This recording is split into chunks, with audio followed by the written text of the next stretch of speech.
Hey there, this is Jason. It's November 1st in the orchard. I've put out several videos over the last couple years on my passion fruit vine, and for some reason I've been getting a lot of comments on those videos, even though they're a couple years old. So I want to go ahead and post an update and show you what I got. Again, November 1st, 2025. Some of the comments were not so kind, and that's all good because when I first uploaded those videos, I was growing this passion fruit vine for the very first time. I don't think any first-time grower realizes just what they're getting themselves into when they first grow passion fruit, because this thing is so vigorous and it just completely takes over. I don't regret growing this passion fruit. What I do regret, though, is the structure that I made for it initially. I've since had to add on to it. So this is what I built a couple years ago. Cantilevered 4x4 structure, or at least the part going across horizontally is 4x4, and it's physically attached to the studs in the shed, and this spans a little over 16 feet.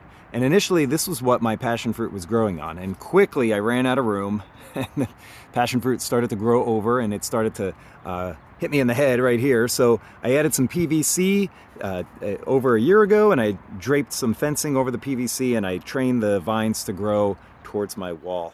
And now with this addition, this thing is perfect. I don't regret a single thing. If I can go back in time and make the structure larger, that's probably what I would do, but I would not go back and eliminate the passion fruit. I would keep it. And so this is a great spot. I love it. It's one of the most unique spots in my entire orchard. It's easily 10 to 15 degrees cooler underneath here. So I'll pick some fruit, have a seat on the rock wall here, and I'll eat some fruit in the shade.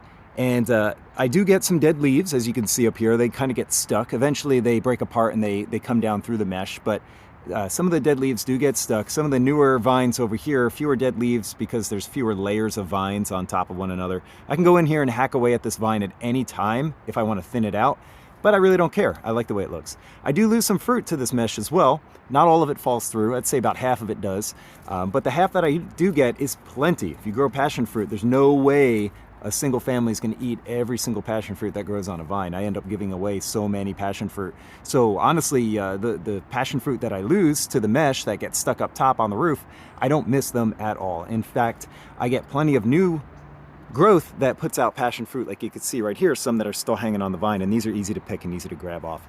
The vine starts right here at the ground. You can see the trunk. It goes up, it spreads to the right, it spreads to the left. It has since taken over the upper part of my gate where my sign is, and it is slowly starting to make its way over to the fence in front of my bananas, which I'll have to prune back because I don't want to shade out my bananas. I would not go back and redo this. I would do the exact same thing again. The only thing I would change is I would go ahead and make my support structure larger. But again, it's hard to realize just what you're getting into for the very first time when you first start putting passion fruit in the ground. Love this thing. Would recommend it to all of you.